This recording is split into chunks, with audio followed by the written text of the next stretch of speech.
নমস্কাৰ, মই ভূপেন সিঙে পুনৰ অন্য এটা ভিডিঅ'লৈ স্বাগতম জনাইছোঁ। আশা কৰোঁ সকলো ভালে আছে। আৰু বহুতে কৈছে দাদা আজি 4,000 নিযুক্তি হ'ব, 4,000 নিযুক্তিত SI আহিব নাই, কামাণ্ডো আহিব নাই, বা ফায়াৰ ছাৰ্ভিচ আহিব নাই, APR আহিব নাই, গোটেই মানে বিভিন্ন ধৰণৰ কমেণ্ট মানে আৰু হোৱাটছআপ ফেচবুক অকল এটাই কথা। আৰু যিমানে যি নহওক লাগিলে আশা এটা থাকে, যোৱাবাৰ বহুতৰ মানে ছাকচেছ নহ'লে আৰু বহুতে এতিয়া চাকৰি পালে। লগৰ কেইজন যেতিয়া চাকৰি পোৱা যায় তেতিয়া তাৰমানে নিজৰ মনটো বেয়া লাগে। ঠিক তেনে সেনেকুৱা এটা দিন আমিও পাইছোঁ। আমাৰ মোৰ লগৰজন যেতিয়া আৰ্মিত চিলেকশ্যন হৈছিলে, আমি বহুত কষ্টৰ পিছত মানে প্ৰায় তেখেতে 2005 চনতেই নিযুক্তি পাইছিলে ইণ্ডিয়ান আৰ্মিত। তাৰপৰা আমি 2000 মানে প্ৰায় 11তে মই চাকৰি পাবলৈ সক্ষম হৈছোঁ। ঠিক তেনেকুৱা ধৰণৰ লগৰ এজন যেতিয়া চাকৰি পায় আৰু বাকীটো অলপ বেচেন হোৱাটো স্বাভাৱিক কথা।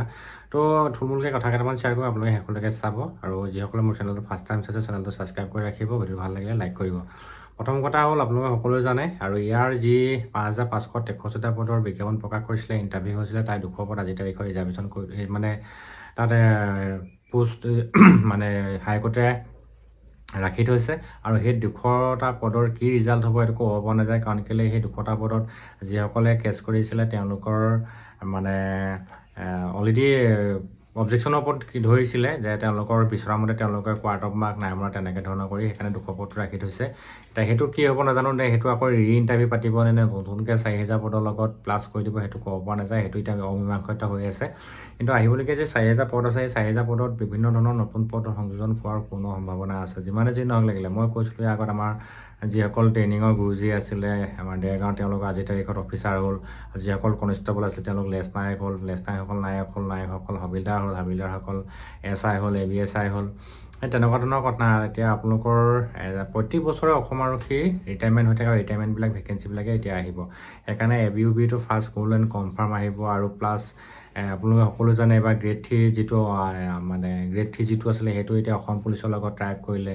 29, 30, 31, 32 4টা বেটেলিয়ন কৰিলে। আগতে সেইটো আছিলে ফাৰ্ষ্ট ASRF, ছেকেণ্ড ASRF, তাৰপিছত আছিলে ফাৰ্ষ্ট AISF, ছেকেণ্ড AISF। এতিয়া সেইবোৰ চব অসম পুলিচৰ লগত গ'লে সেই পোষ্টখিনি এতিয়া অসম আৰক্ষীৰ লগত ট্ৰাইপ হ'ল। ইয়াৰ উপৰিও জেল ৱাৰ্ডাৰ আহিব পাৰে, কেনেকৈ জুৱেল ৱাৰ্ডাৰ 2023 চনতে নিযুক্তি হৈছিলে। এক্সাইজো আহিব পাৰে। গতিকে এইবিলাক ইণ্টাৰভিউটো মানে কি একেটা ছিষ্টেমে হয় কাৰণে আপোনালোকৰ হয়তো এইখিনি পদত 4,000 পদত আহিব পাৰে। লগতে APFও আহিব পাৰে, কোনো ডাঙৰ কথা নহয়। কাৰণ কেলৈ APFৰ গোটেই প্ৰচেছটোৱে তোমাৰ পুলিচৰ লগত মিলে। ট্ৰেইনিঙে হওক, প্ৰমোশ্যনেই হওক বা ইণ্টাৰভিউ হওক, গোটেই ছেইম এজ ইট ইজ চিষ্টেমটো আপোনালোকৰ পুলিচৰ লগত হয়। কাৰণে APFৰ 600 পদৰ নিযুক্তিৰ কথা কৈছিলে, সেই 600 পদটো আহিব পাৰে। মোৰ হিচাপত 600 পদটো এইবাৰ APFৰ ইয়াত আহিব পাৰে। কিন্তু ফৰেষ্ট গাৰ্ড আৰু গ্ৰেড 1ৰ চিষ্টেমটো অলপ বেলেগ হয়। তেওঁলোকৰ ৱাৰ্কিং টেষ্ট থাকে, সেইকাৰণে অলপ তেওঁলোকক সুকীয়াকৈ পাতিব।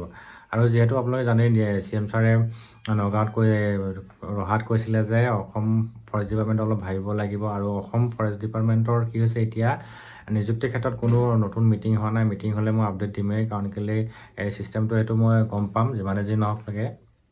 তো সেইকাৰণে অফিচিয়েলি কোনো মিটিং হোৱা নাই অসম ফৰেষ্ট ডিপাৰ্টমেণ্টৰ, ফৰেষ্ট গাৰ্ডে হওক বা গ্ৰেড 1ৰ ক্ষেত্ৰত বা ড্ৰাইভাৰ কনষ্টেবলৰ ক্ষেত্ৰত বা APFৰ ক্ষেত্ৰত। কিন্তু APFৰ কথাটো সকলোৱে জানে আৰু ভেকেঞ্চি হৈ আছে। আৰু প্ৰতি বছৰে ভেকেঞ্চিবিলাক কি হৈছে মানে ৰিটায়াৰমেণ্ট হৈ আছে। ৰিটায়াৰমেণ্ট হৈ যোৱাৰ লগে মানুহবিলাক ভেকেঞ্চি হৈ আছে। আৰু অলপ আগতে ফৰেষ্ট ডিপাৰ্টমেণ্টৰ এখন হয়তো যিমান দূৰ সম্ভৱ প্ৰমোশ্যনৰ লিষ্ট ওলোৱাৰ লগে লগে আপোনালোকৰ এই ভেকেঞ্চিখিনি এতিয়া হয়তো প্ৰকাশ কৰিব পাৰে।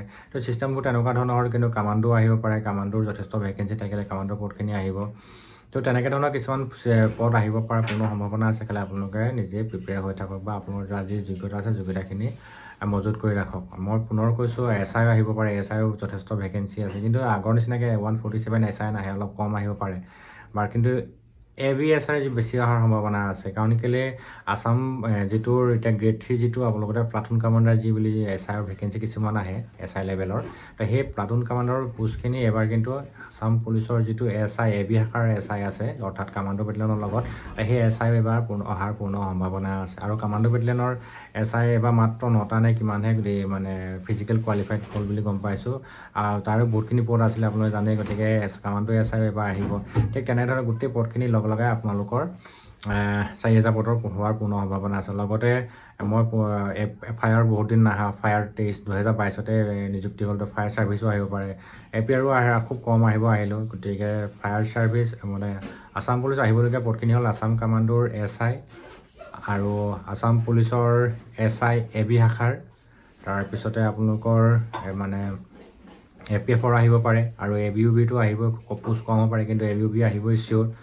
আৰু লগতে জেল ৱাটাৰ আহিব পাৰে বা এক্সাৰচাইজ আহিব পাৰে। এইখিনি পদ অহাৰ পূৰ্ণ সম্ভাৱনা আছে। চ' গোটেই কথাখিনি আপোনালোকক আপডেট দি যাম, আৰু মই যিমানখিনি জানো এইখিনি আপোনালোকৰ আগত আজি প্ৰকাশ কৰিলোঁ। আৰু তাৰপিছতে তো কিবা আপডেট থাকিলে আপোনালোকক জনাম। চ' ভিডিঅ'টো ইয়াত ইমানতে সামৰিছোঁ। আশা কৰোঁ সকলো ভালে থাকক। ধন্যবাদ।